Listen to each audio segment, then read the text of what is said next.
Hello, everyone, and welcome to Talk of the Town. You know who I am. My name is Karen Buechs, the host and producer of this show.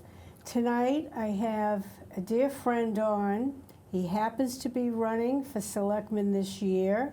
Please welcome Bill Keohan. Hello, Karen. Thank you very much for having me on your show. You're welcome, Bill. It's been a long time coming. Yeah, it has been. We were just talking that you've been on the air for 23 years, Yeah. and this is the first time I've been on your show. But I watch it regularly. I enjoy it quite a bit. And actually, I was talking to Joan Bartlett tonight, and before I came here, she's doing great. She said, "Oh, tell Karen I said hi. Oh, I love her show." I think of her. Hi, Karen. Hi, Joan. Joan. So she's home watching right now. So, but. No, it's a pleasure to be on the show because the show has really focused on so much over the years and has grown with the community. Thank you, Bill. It's not about me, it's about who's sitting in that chair.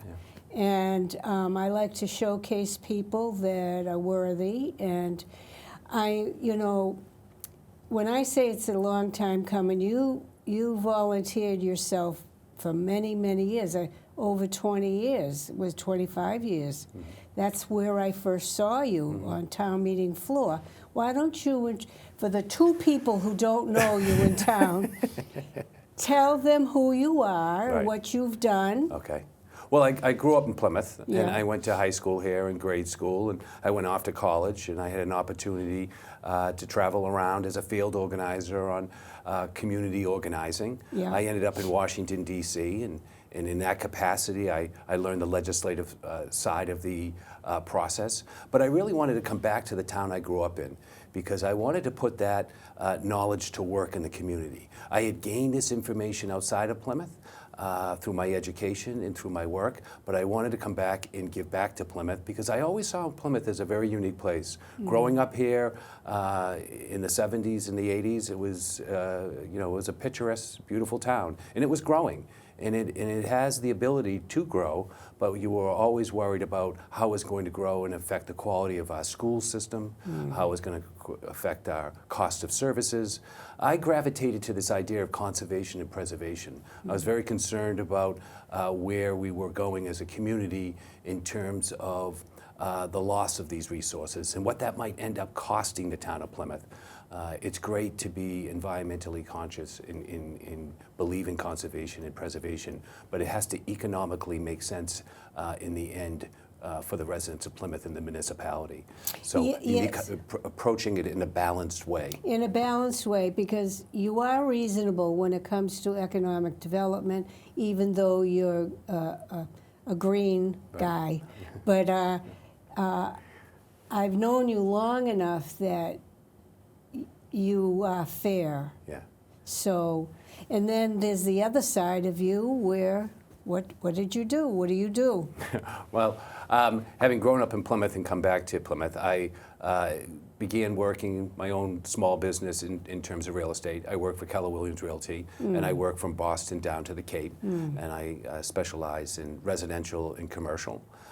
So obviously I see other towns that I work in, and I look at their strengths and weaknesses, and I'm always trying to see how we can replicate those programs in Plymouth. So I do get around the South Shore and the Cape and south of Boston, and that has obviously energized me in what we could do here better in Plymouth. I think together, we can make these things happen. And that's why it was always important to me to look at conservation and preservation, but look at development, economic development that would be beneficial to the residents of the town of Plymouth. I believe that when you start looking at your zoning, that you should be promoting zoning changes that promote small businesses that hire local people and pay a livable wage and benefits. And they control the cost of services so we can grow a local sustainable economy and also have the opportunity to protect some of our most precious resources as our water and our open space. Right. I promoted this when I was on the Zoning Board of Appeals for 17 years. We had to make decisions about the growth of Plymouth, and I was always keeping that in mind. I think it's an important aspect of balancing conservation and preservation and economic development that creates a local sustainable economy. But in the end, both of these activities have to help control the cost of services. So every time you're preserving something, you have to make, you have to do the due diligence to make sure this preservation is going to economically benefit the town of Plymouth. Right, and we do need commercial, but well-placed, well-thought-out. Plymouth doesn't want to see smokestacks all over the place, but, well-thought-out, smart, commercial, high-paying jobs, a little bit of traffic, nothing major, and I think that's a good combination. Yeah. It's very interesting when you look at economic development and you look at the highest performing activities you can have in your town, meaning like a hospital.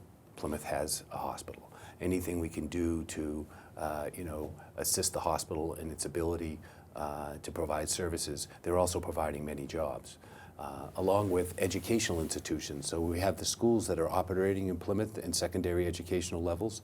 Those are very beneficial to the town. Again, jobs that are being produced that pay in the services to the town are low. And those are the type of things you want to look at. Interesting enough, agricultural is another form of economic. Big. Yeah, it's a form of economic development that requires very few services, and the taxes they pay to the town and the services that we give provide to them. It's a win for the town of Plymouth when it has viable agricultural enterprise in their town. And aquacultural. Yeah. What they do out in the harbor. Yeah. That's come a long way. Yeah. Our fishing industry, our fishing fleet. Yeah. Obviously, another very important part of our economic development is our waterfront and our harbor. We are a tourist town. The tourist industry relies greatly on the vacationing that takes place here or the day tripping from the region to experience our beaches and our ponds and our forests and our harbor. But we have to keep those things clean. The harbor has to be clean, and one of the things that I had the opportunity to work on with residents, we worked together to preserve the Eel River in that watershed, which is the largest freshwater contributor to our harbor. It feeds a lot of areas. So you can see where conservation preservation can help economic development. Most of the activities that I've been involved in over the years around conservation preservation, in the back of my mind was always like, how does this economically help the town? If we're going to preserve 100, 200, 300 acres in this part of town, what does that mean, towards economic development in terms of ecotourism? There's been over the last 10, 15 years, started with Malcolm McGregor years ago on the planning board, connecting these lands with trails. And after that 20-year endeavor, you can see how it's a vital part of the economic development of the town in terms of tourism, ecotourism. So those are the things you want to look at when you're preserving. You were also the chair of the CPC? Yes, I was. I served with you? Yeah, we served together. It was interesting. It was, I served on the Community Preservation Committee for 23 years. It was an interesting experience because when I first read about the Community Preservation Act in the year 2000, it was a piece of legislation that had been passed by the governor. And each town had to adopt it. It was slow coming. It was slow coming. Yeah. By 2001, the town of Plymouth, myself and others, we got some clipboards and we got some signatures and we got it on the ballot. And we had a campaign to pass the Community Preservation Act. Right. I was fascinated by it when I read it initially about this idea of preserving open space, protecting historical landmarks, building community housing. I said, wow, this thing was made for Plymouth. And my experience working outside of Plymouth in Washington on Capitol Hill for Senator Daniel Patrick Moynihan, he believed in these things. And it was a second education I had working for him. Really, I wouldn't have understood the impact, potential of the Community Preservation Act if I hadn't worked in that capacity. And we passed the CPA and we focused on the different aspects of it. And over the years, we were able to accomplish quite a bit. And the reason we were able to accomplish quite a bit was we worked with so many people over the years. If you think about it, Karen, people like Paul Withington and John Martini. I miss him. And Peggy Briggs and all the different Yeah. people, Sam Bartlett, all these Oh, different Sam. people we worked with 20 years ago.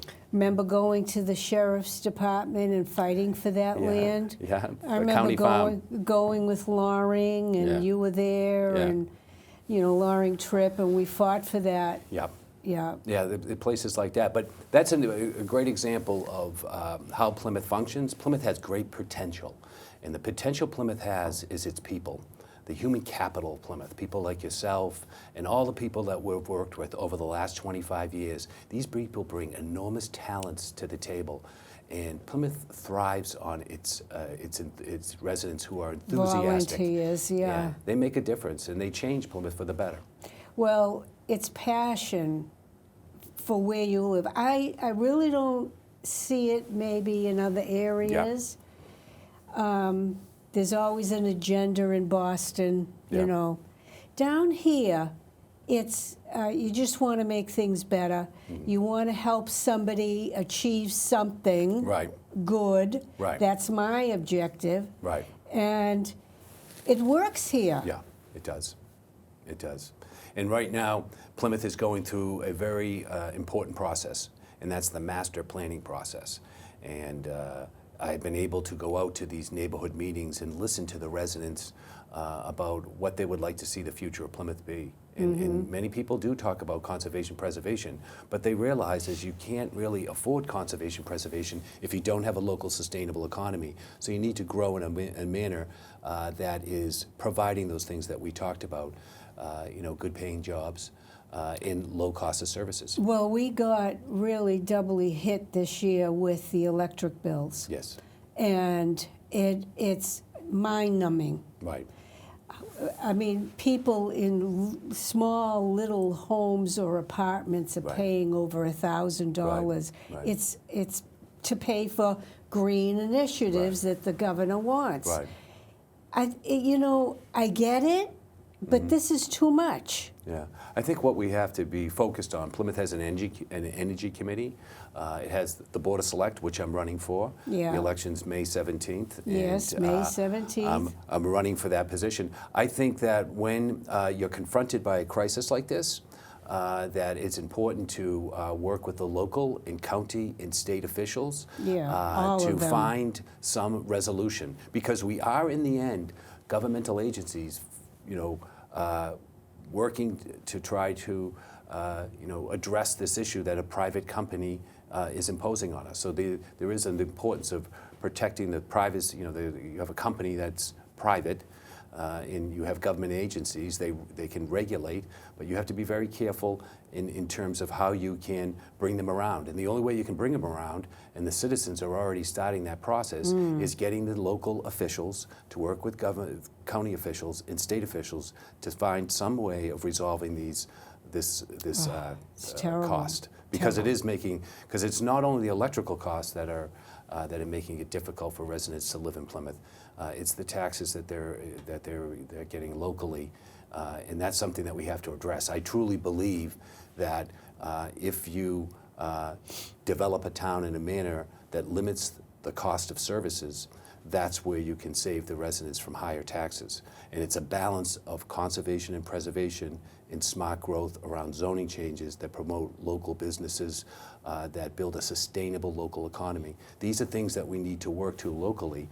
But the thing that really, the thing that really makes me passionate about this idea of running for the Board of Select on May 17th. Tell me. Is that after 25 years of volunteerism in the town of Plymouth, I've gained institutional knowledge of how the town works. And I see right now there's a miscommunication between the residents and the municipality and elected officials. I think in my capacity, if I was on the select board, I could offer my knowledge of how the town works to the residents, so they're much more efficient in how they engage the town. And I think that the elected officials in the town would appreciate that and would have a higher dialogue and more efficient dialogue. I think there's just a great deal of frustration. When frustration takes over the day, people stop talking. And when people stop talking, you have a void, and the void is filled with disinformation and conspiracies, and that's what I feel is I can work in anger. And I think that in the capacity that I have worked in over the years, I understand how the town manager's office works. I understand how procurement works in the finance department. I understand how inspectional services and zoning and board of health, in planning and development. I've had to work with these departments over the last 25 years because nothing can be done all by yourself. No, it's all of them together. And the select board is a 24/7, you know, especially for the chair, going all the time. They just don't show up on a Tuesday night. Right. They're meeting, they're talking, they're sifting through all the paper, the tons. You think you had paperwork before? Right. I don't know how they do it. And take Dick Quintal. I mean, he has a huge job. Yeah. A personal thing he does every day. Yeah. Yet he makes time every day for the selectmen.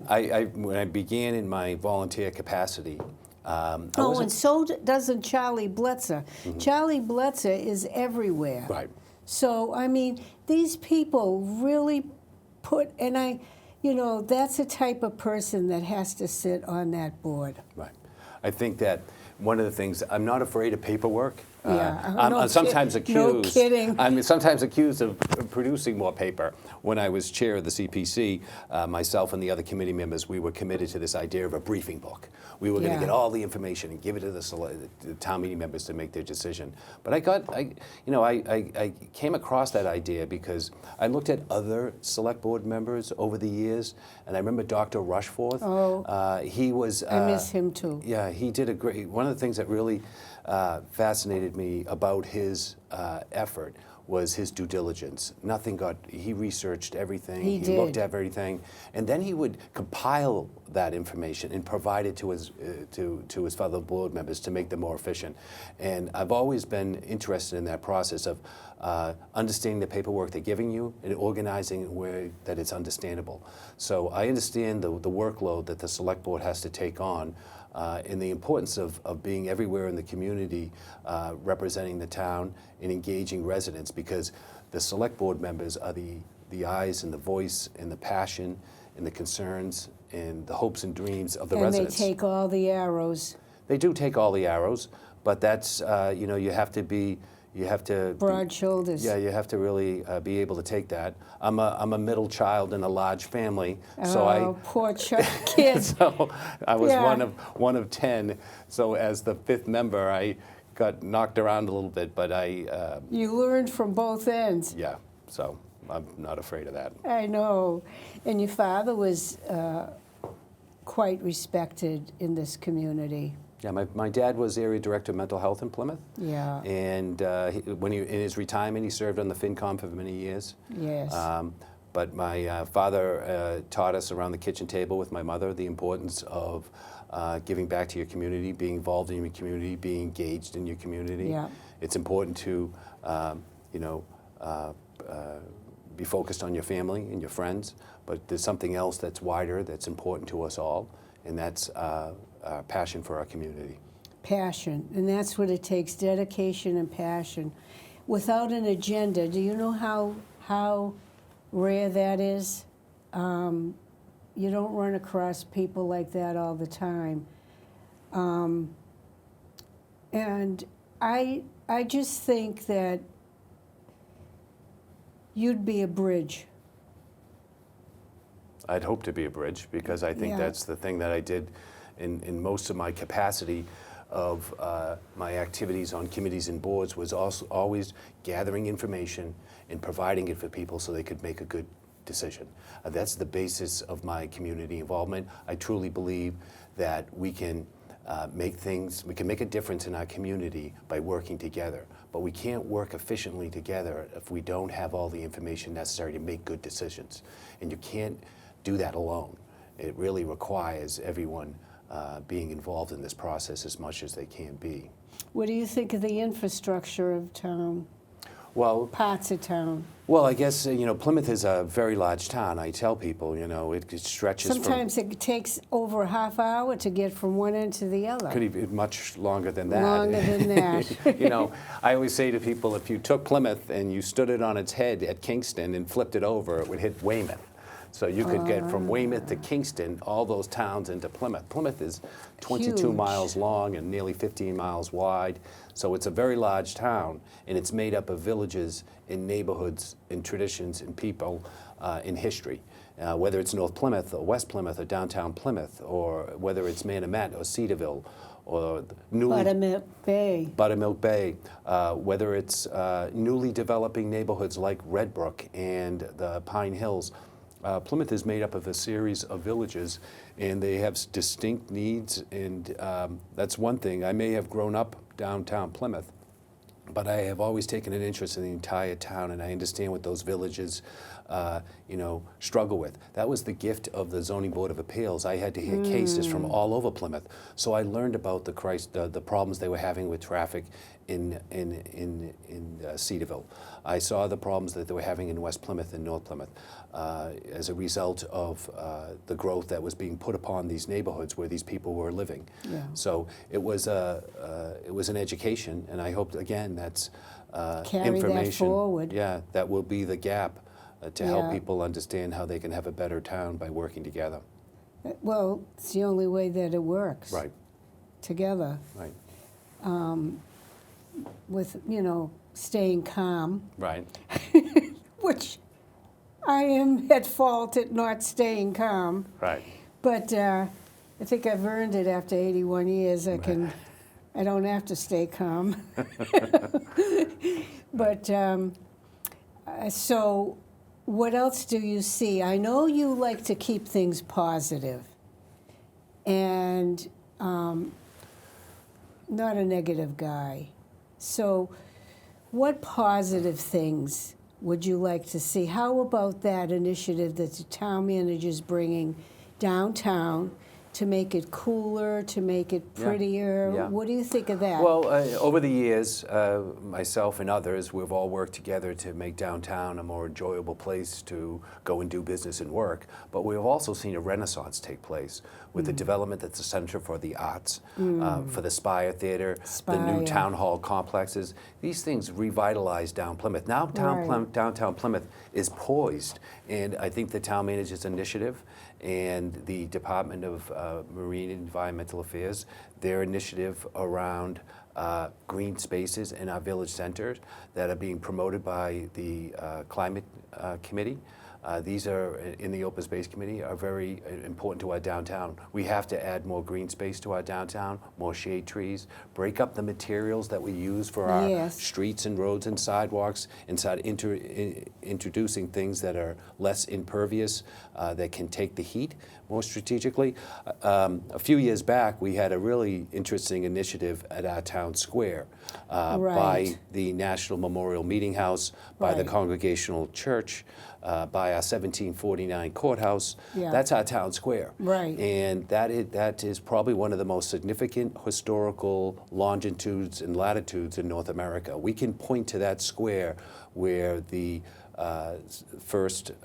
Pilgrims and all generations that immigrated to Plymouth and lived in Plymouth. That's where they gathered. This is where they gathered. Yeah. We had an initiative to redo the surface area and break up the cement and the tar and reintroduce cobble and brick and granite and lanterns and trees.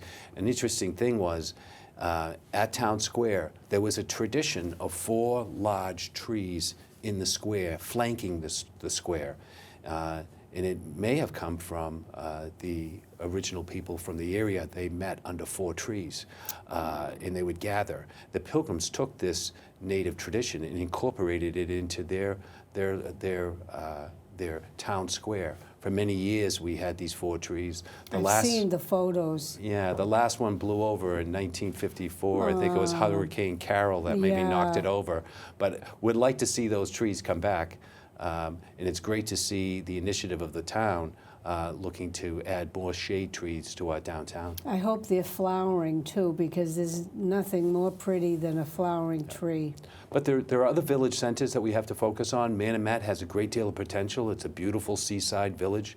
It has a rare gift, and we should be doing what we can to improve the infrastructure in that village center for sidewalks and Cedarville also. Cedarville is even Yeah. at a crisis, really, where the traffic heading to the canal on the summer weekends has been problematic. Terrible. And when they start to build a new bridge over the canal, that should even cause more problems. I'll never see my son. So we have to pay we have to pay special attention to Cedarville and that village, and we always have to pay attention to the Little Red Schoolhouse in Cedarville. Yeah. That committee has done an amazing job in bringing back the Little Red Schoolhouse, making it a vital part of their village. Yeah. But whether it's the Little Red Schoolhouse or whether it's downtown North Plymouth or West Plymouth Or Plain Jane's or West, Plymouth has so much to offer.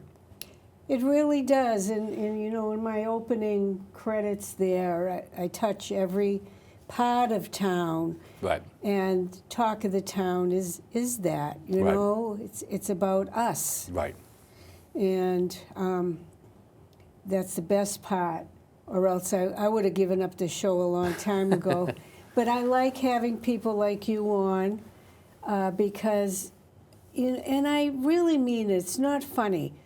For the two people who might not know you, because you've been there volunteering practically all your life. Right. So that's the name of the game, to give back. Right. And I think it's about getting, working with people to give back. You can give back, but you only can give back so much. And working. You're a town meeting member. Town meeting member, obviously that's one way. Yeah. But there's lots of different people volunteering on lots of different levels. I think that's the critical thing that I could advocate right now in this day and time and where we are in history and our point in Plymouth is get involved in a committee and board. It doesn't even have to be town oriented. It could be a book club. People should engage their communities on a multitude of levels. And that's what I hope to promote as a select board member with the town. And you're having a fundraiser next Wednesday, the 19th? Yeah, so we're going to have a kickoff, campaign kickoff, and that's March 19th. It's Wednesday from 5 to 7. Yeah. Do we have that, Dustin? He's looking. It's from 5 to 7, and Yeah. it's at the Spire Theater on Court Street, right downtown Plymouth. Next Wednesday, the 19th, Yeah. 5 to 7 at Spire. Yeah, and that begins our campaign season as we make our way to May 17th, which is Saturday, Election Day. And people should be aware there's 5 polling locations, so people's polling locations have changed, so I know the town will be notifying the residents. Can you believe the half hour's gone by? Yep. Oh my goodness. Thank you so much, Bill. Thank you. Thank you. God. Thank you. It flew. It was 2 minutes long. Thank you, everybody, for tuning in. May 17th, voting day. We got to vote for some good people. Thank you very much for tuning in. Thank you, Karen.